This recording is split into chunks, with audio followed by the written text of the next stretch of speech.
ရန်ကုန်တိုင်းဒေသကြီးတာမွေမြို့နယ်အလိုတော်ပြည့်ကျောင်းတိုင်းမှာပြည်ရင်းပြည်ပသာသနာပြုအလိုတော်ပြည့်ဆရာတော်ဖျားကြီးကဥထိတ်ထားပြီးကျောင်းတိုင်းဆရာတော်အရှင်ကုမာရကဦးဆောင်ကသီလရှင်ဆရာလေးအပါး100တို့ကိုစွန့်စံချိန်များလာလုံခဲ့ပြီးအနည်းရင်လုံသား900ကိုခြေကန်စားကုန်များဖြစ်တဲ့စံစီစားငရုတ်ကျက်သွန်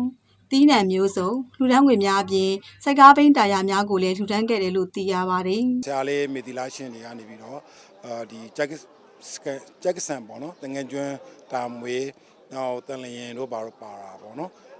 မြို့နယ်တီကဆရာလေးတွေပါတယ်ဆရာလေးအပါ100ပေါ့ဆိုတော့ပြီးလို့ရှိရင်ဦးဇင်းတို့ဒီဥစားပေါ့စိုက်ကားဆရာအစီပေါင်း900ပေါ့နော်အစီပေါင်း900ကိုဦးဇင်းတို့စံစီစားအရှိကန်စားကုန်နဲ့လူတန်းတယ်ဆရာလေးတွေကိုလည်းနေ့စဉ်ဒီကစားလေးတွေဆွမ်းအာဟာရဒါနပြေဝဖို့အတွက်ကိုလည်းပဲစံစီစားအရှိကန်စားကုန်နဲ့လူတန်းတယ်နောက်ဝက်ထုနဝကံမာနဲ့လူတန်းတယ်ပြီးလို့ရှိရင်ဦးဇင်းတို့ဒီဥစားပေါ့စကားသမားအနေနဲ့သမားတွေကိုပေါ့နော်တနေ့မှတနေ့ဘောကညုံကန်နေတဲ့အတွက်သူတို့ကိုနေပြီးတော့ဦးဇင်းတို့ဒီပြည်တော်ဘာသာနာပြီးကျေးဇူးတော်လိုတော်ပြည့်ဆရာတော်ဘုရားကြီးဟိုနေပြီးတော့ဥထိတ်ထားပြီးတော့မှလူတန်းတာဖြစ်တဲ့အတွက်ဒီတက်မှာနေရဲ့စွန့်ခွာပြီးတော့ရောက်ရှိလာကြတဲ့မြို့အနေနဲ့ရရက်ကပေါ့လေသူတို့ရဲ့အရှိခံစားကုန်တွေအသားငါးတွေပေါ့နော်အကုန်လုံးလူတန်းတယ်အရှိခံစားကုန်တွေလူတန်းပါတယ်ပြီးလို့ရှိရင်ဦးဇင်းတို့ဒီနိုင်ငံတော်သမ္မတရုံးပေါ့လေးပေါ့နော်ဟိုပြည်တော်စုဝန်ကြီးဦးထန်းဦးကိုယ်တိုင်လည်းအခမ်းအနားကိုတက်ရောက်ပြီးတော့ဒီလူတန်းပေးတယ်လူတန်းပေးတော့ဟိုအရန်ကိုဝမ်းသာပီတိဖြစ်ပါတယ်ဆိုရင်တော့ဦးဇင်းတို့ဒီကား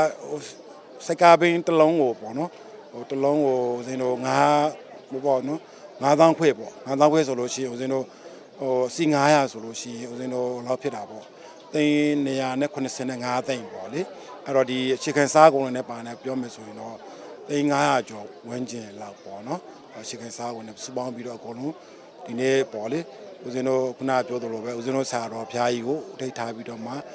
လူတန်းတဲ့အလူဖြစ်ပါတယ်ဒါပါနဲ့ဆို3ချိန်မြောက်ပေါ့ဆရာတော်အလူတွေသွားတယ်ဆရာတော်ကလည်းဖိတ်တာနဲ့ရောက်လာရောက်တော့တကယ်လဲဝင်းတာဖို့ကောင်းတာပါလဲဆိုတော့ကျွန်တော်တို့ကအရင်တော့ကလည်းကျွန်တော်တို့လှူပါတယ်ဟိုရေဘေးတို့မီးဘေးတို့ငလင်ဘေးတို့အကုန်လုံးဒီလိုပဲတတ်နိုင်တာတိုင်းပြည်နဲ့ပတ်သက်လာရင်ဒီလိုပဲအလူတွေကတော့လုံနေကြလေမုဒိတာစကားပြောမယ်ဆိုတော့ဝင်းတာတယ်ပီတိဖြစ်တယ်ရန်ကုန်တိုင်းဒေသကြီးတောင်မေမြို့နယ်အလိုတော်ပြည့်ကျောင်းတိုင်းမှာလစဉ်လပြည့်နေ့ရောက်တိုင်းလူဒန်းမှုများကိုစဉ်ဆက်မပြတ်ဆောင်ရွက်ခဲ့ရမှာအခုဆိုရင်9နှစ်ခန့်ရှိခဲ့ပြီဖြစ်တယ်လို့သိရပါတယ်ရှင်